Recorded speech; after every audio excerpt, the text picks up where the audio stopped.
Drug સાથે weapon પણ છે. આરોપી કોણ છે, કોને આપવાનો હતો, વેપન રાખવાનો ઉદ્દેશ શું હતો, શું માહિતી? સીપી સાહેબ જ્ઞાનેન્દ્ર મલિક સાહેબની સૂચના અને ડીજીપી સાહેબ અને એમઓએસ હોમ સાહેબની સૂચનાથી અમદાવાદની ક્રાઇમ બ્રાન્ચે ગઈકાલે એવી માહિતી હતી કે એક રીડે ગુનેગાર છે જેનું નામ છે જીશાન ઉર્ફે દત્તા પાવલે ઉર્ફે માજીદભાઈ મેમન, જેનો ઘણા બધા ગુનાહિત ઇતિહાસ છે.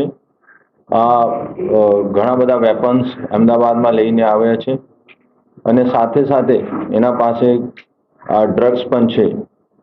આ બાતમી ઉપર કામ કરતા કાલે પીઆઈ ચૌહાણ ક્રાઇમ બ્રાન્ચ અને એની ટીમે ત્યાં રેડ કરી હતી અને ત્યાં 2 વેપન, 48 જેટલા કારતૂસ અને 24 જેટલા ખાલી કારતૂસ મળ્યા છે અને એના સાથે સાથે 1232 ગ્રામ, જેની કુલ કિંમત 1,30,00,000 જેટલી એમડી પણ કબજે કરવામાં આવી છે.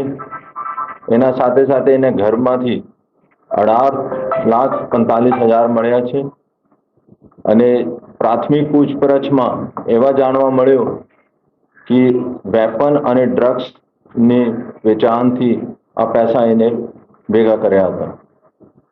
એના ગુનાહિત ઇતિહાસ જોઈએ છે તો કુલ 8 થી 9 ગુનામાં ભૂતકાળમાં પકડાયેલા છે. 2 ગુના જો આ વર્ષે 307 દાખલ થઈ હતી એમાં પણ વોન્ટેડ છે હતા. ઈસનપુરમાં સારંજમાં ડ્રગ્સમાં વોન્ટેડ હતા. 6.6 ગ્રામ એમડીની ડ્રગ્સમાં વોન્ટેડ હતા 2023ના કેસમાં અને 2024ની કેસમાં ઈસનપુરમાં વોન્ટેડ હતા. એના સિવાય ચિલોડા ક્રાઇમ બ્રાન્ચ અને રામોલ જેવા પોલીસ સ્ટેશન્સમાં એના વિરુદ્ધમાં આર્મ્સ એક્ટનો ગુના છે. ડ્રગ્સ ક્યાંથી લાવ્યો હતો, કોને આપતો હતો, હથિયાર ક્યાંથી લાવ્યો હતો, શું ઉપયોગ કરતો હતો? 24 ખાલી કારતૂસ મળ્યા છે, એનો ઉપયોગ ક્યાં ક્યાં કર્યો છે? ડ્રગ્સ આ કહે છે કે રાજસ્થાન અને મધ્યપ્રદેશથી લાવતો હતો. એક નામ મળ્યા છે લાલુ કરીને અને એની રિમાન્ડ લેશે અને આગળની કાર્યવાહી એમાં કરવામાં આવશે. અને વેપનમાં પણ આ કહે છે કે યુપી અને મધ્યપ્રદેશથી લાવતો હતો અને નામ આપે છે, પરંતુ જ્યાં સુધી ખરાઈ નહીં થઈ ત્યાં સુધી અત્યારે અમે કહેવાનું તપાસ ચાલુ છે, એના માટે ડિટેલ્સ નથી આપી શકતા. 24 ખાલી કારતૂસનો ઉપયોગ ક્યાં? 24 ખાલી કારતૂસ આ કહે છે કે જ્યારે ડિલિવરી મંગાવી હતી ત્યારે વધારે કારતૂસ હતા, પર એમાં એને કંઈ 24 ખાલી કારતૂસ મળ્યા છે. એની કે એના સાથે કહે છે કે મારી જોડે ચીટિંગ થઈ. એક તો આ છે કે 1 કિલો 300 ગ્રામ આ ખુદ પણ એડિક્ટ છે અને ક્યાં કોણ સબ પેડલરનો આપવાનો હતો. આ એના મોબાઈલ પણ અમે કબજે કરવામાં આવ્યા છે. કોણ એનો સબ ડીલર છે, ક્યાંથી લાવ્યા છે એનો ડિટેલ તપાસવામાં આવશે. ક્યાંથી લાવ્યા છે, ક્યાં કોઈ ગુજરાતમાંથી તો નથી લાવતા, એની પણ તપાસ કરવામાં આવશે. વેપન પણ કોને કોને આપવાનો છે અને કોને ભૂતકાળમાં આપવામાં આવેલા હતા, આ બધા મુદ્દાઓની તપાસ કરવામાં આવશે.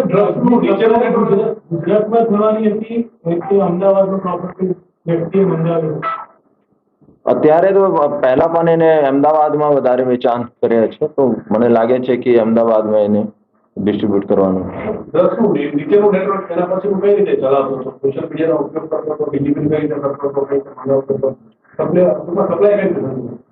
अलग अलग એના સોશિયલ મીડિયા જैसे કે ટેલિગ્રામ પર અને વોટ્સએપ ઉપર ને ઘણા બધા ગ્રુપ્સ છે અને એના મારફતે એના માણસો પણ છે જો ભૂતકાળમાં એના સાથે સંકળાયેલા છે.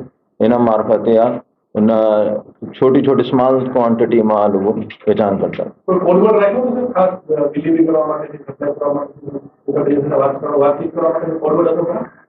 कोड्स घણા બધા એને ચેટમાં કોડ વર્ડ્સ મળ્યા છે અને અત્યારે અમે વધારે ડિટેલ્સ નહીં આપી क्योंकि અમે પણ ડર છે કે વધારે ડિટેલ્સ અગર ડિસ્ટ્રીબ્યુટ કરશે તો ઘણા બધા નીચેવાળા વાશ આઉટ થઈ જશે. સર અત્યાર સુધીમાં કેટલી વાર હથિયાર લાવી ચૂક્યો છે, કોઈને આપી ચૂક્યો છે, કેટલી વાર ડ્રગ્સ મંગાવી ચૂક્યો છે, એવી કોઈ પ્રાથમિક ખબર એના વિરુદ્ધમાં અગર ગુના જોઈએ તો 5 થી 6 આર્મ્સ એક્ટનો ગુના છે અને એવી રીતે 3 થી 4 ગુના એનો એનડીપીએસનો હથિયાર લાવવાનું એમને પહેલાથી એમના ઓળખાણ સારી છે ત્યાં મધ્યપ્રદેશ રાજસ્થાન વગેરેમાંથી. અને એક જે એમના પિસ્ટલ છે એ હાઈ ક્વોલિટીની છે અને બીજા દેશી કટ્ટા છે. અને અવારનવાર એમની પહેલા આપ જોઈ શકો છો 8 થી 9 ગુનાઓ જે છે એ બધા લગભગ આર્મ્સ એક્ટના છે અને 307ના છે. અગાઉ પણ એમને એક ગાડી ચડાવવાનું પ્રયત્ન કર્યું હતું અને આ હથિયાર સાથે આમ શું આમ દાદાગીરી કરે કે ગભરાટ ફેલાય લોકોમાં થોડું ભય ઉત્પન્ન થાય એ પ્રકારના એમનો પ્લાનિંગ હતું.